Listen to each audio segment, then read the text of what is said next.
Hi, everybody. I think we're live. Paul, I will do that email right now. Thank you. Hello, everyone. It is 7 o'clock. I will open the regular meeting, not so regular meeting of the Foxboro Board of Health under the open meeting laws of the state of Massachusetts. Tonight's meeting is taking place via Zoom. Diane is here. Betsy's here. A man I don't know just showed up. Matthew is here. All right.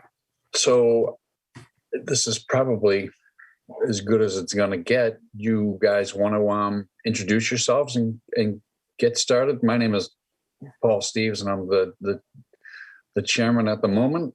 Betsy is here. She is the vice chairman. And Mr. Arvidon, I believe, is trying to join us. He's the clerk. So I don't know if we should give him a couple minutes.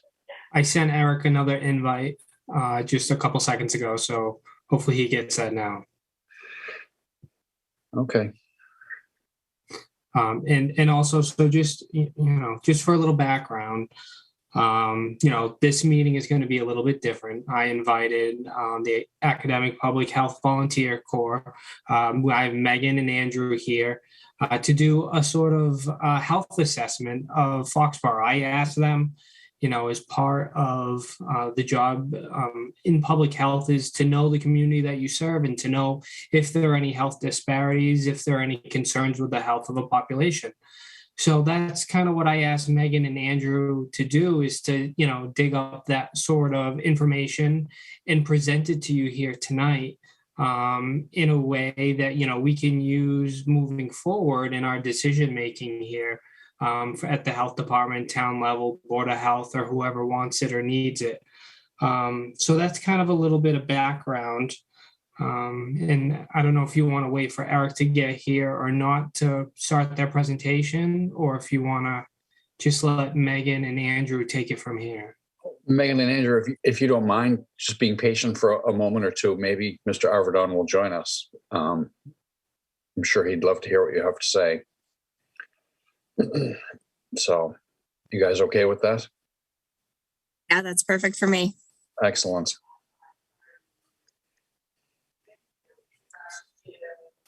Anybody have any music anecdotes or fun story, something? Or we can all just sit here and awkwardly stare at each other.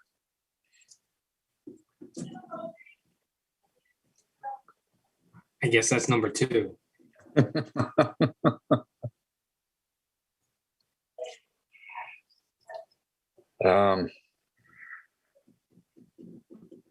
Is there anything else on our agenda tonight?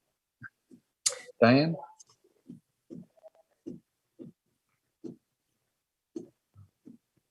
We have the discussion of a warrant.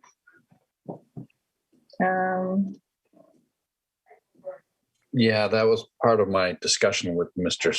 Stan, so So maybe we should wait on that one. Table that for now. Okay. I don't know what Eric's doing.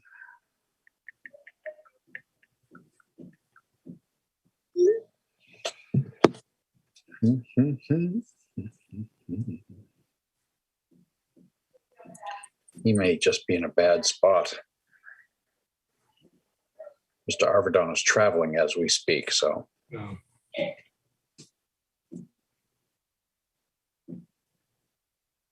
He says he can't get the link. It's on his, tell him I sent him via email.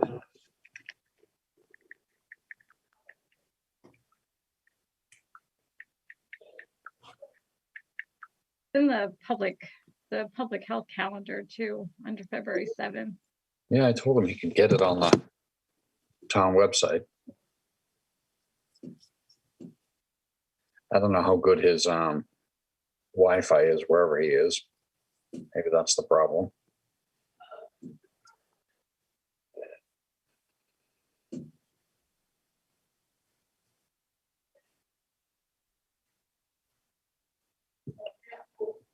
just going to tell Eric we're going to start without him.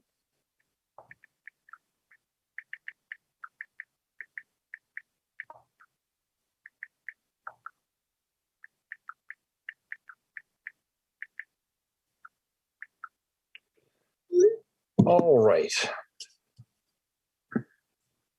Megan, you're it. Right here, if I can share my screen, are you able to change the settings so that I'm able to share my screen? We have a presentation. Should be able to do that now. And if not, I do have access to it as well.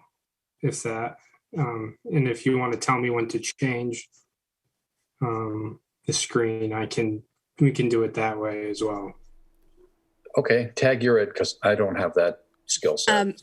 You should have. Matthew, you should have we access made a now. couple small updates to our presentation since we last emailed it to you. So I just emailed you a new link.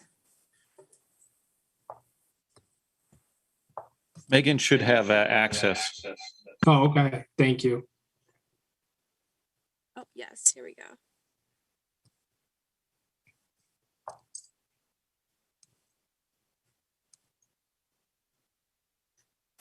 All right. So thank you so much, guys, for welcoming us to your meeting tonight. We're really excited to share the findings of our work with you. It's been a very exciting process for each of us. It's been myself, Andrew, and we had another partner, Sophia, who unfortunately could not be here as she's studying abroad. But none of us are from Foxborough, but we've really loved getting to know more about your town and identifying some of the different aspects about the community that make it unique and things that we can work on in the future. So Andrew is going to start us off. Hi, everyone. So just to start off, we're doing this presentation as volunteers of the Academic Public Health Corps. And the Academic Public Health Corps is a program that's within the Massachusetts Department of Public Health. And it connects public health students and professionals with other local health departments throughout the Commonwealth of Massachusetts. And the APHVC was basically created in response to the COVID pandemic in order to strengthen the support for local boards of health and also build capacity for local boards of health. And some of the volunteer efforts that this organization undertakes is health communications and social media, community outreach, translation services, data analysis, mapping, and presentation, and also mobilizing and supporting partnerships.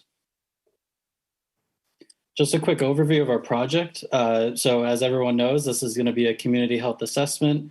And a community health assessment is defined as a state, tribal, local, or territorial health assessment that identifies key health needs and issues through systematic, comprehensive data collection and analysis. And the main objective of our project was to gather comprehensive information to gain an understanding of Foxborough's health status, identify any needs, and also develop plans to address certain action items that we come across throughout this assessment. So just to start off and mention this early on, there were some limitations of our data. For some of the indicators, the most recent data that we could find was from earlier dates like 2013, 2014, and that's obviously 8 and 9 years away. So in certain indicators, it may not reflect the most current health profile for those specific conditions. Another issue that we came across was there was a lot of NS, which basically means the data was not shown because the sample sizes weren't big enough. And this is common when you're dealing with smaller populations, and it's done in order to protect the confidentiality and the privacy of any individuals that are affected by these conditions. And also there were certain health metrics that we weren't able to measure on the town or community level and only on the state and county levels. So we weren't able to really compare, in some instances, Foxborough's health status with Massachusetts or Norfolk County. And an example of this was with COVID-19 data in terms of hospitalizations and deaths that weren't easily comparable with Massachusetts as a whole. Right, so then to kind of launch right into the data, so first we're just going to talk some details about Foxborough in general, including its demographics, some vital statistics, and then looking at the geography and how that plays into both of these categories. So for starters, the basic numbers, Foxborough has a 2020 census population of 18,618. And that represents 6,805 households with an average of 2.6 persons per household. Between the census years 2010 and 2020, there was a positive 9.1% change in population. So definitely been some growth over the past years. Foxborough has an average life expectancy of 82.5 years, which more to come on that, but that's above state and country levels. And then in an average given year, Foxborough sees 171 births and 126 deaths in 1 year. Breaking down those demographics into their racial and ethnic categories, Foxborough is primarily composed of white individuals, with 86.7% of the population identifying as white. Other races, such as Black, composes only 6% of the population. Asian alone composes 3.5%. And then two or more races compose 3.4%. And this is definitely different from the overall state composition, where 80.6% of the population identifies as white, and the minority populations do take up a larger percentage of that, particularly with Black, American Indian, and Asian categories representing a larger proportion of the population. And just to note, Hispanic and Latino origin can exist across all races, so it is counted as a separate category. And like the rest of our data, Foxborough does tend to have a lower Hispanic or Latino population, with only 5.3% of the population having Hispanic or Latino origin, compared to 12.4% on the state level. And then looking at those numbers in terms of age and sex demographics. So the majority of the population falls within that 18 to 65 age range.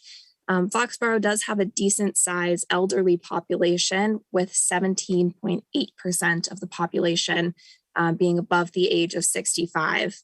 And 50.6% of the population identifies as female. So there is a pretty even ratio between the sexes. And then, of course, these numbers do not exist within their own bubble. So taking into consideration different socioeconomic measures that affect the population of Foxborough. So housing, over half of the population lives in owner-occupied housing, and homes have a median value of $427,500, and rent is on median $1,470. The median income for an average Foxborough citizen is $96,062, and that breaks down to a per capita income of over $50,000.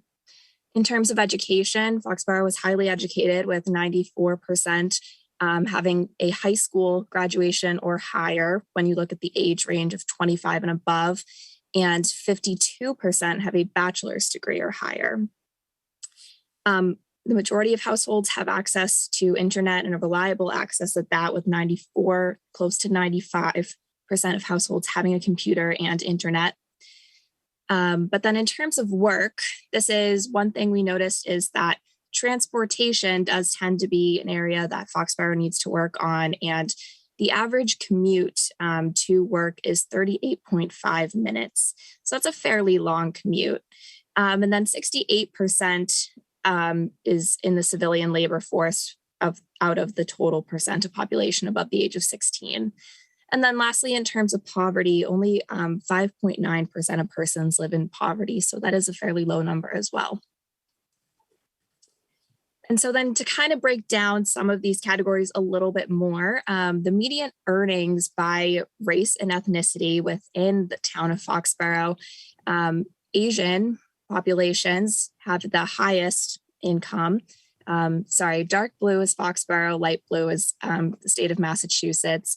So overall, Foxborough does tend to have a higher income than the state, but Asian populations make the most, followed by white and then Black. But I do want to just point out that Hispanic populations overall make far less than the rest of the populations, with their average earnings being almost half of what, say, their white counterparts earn.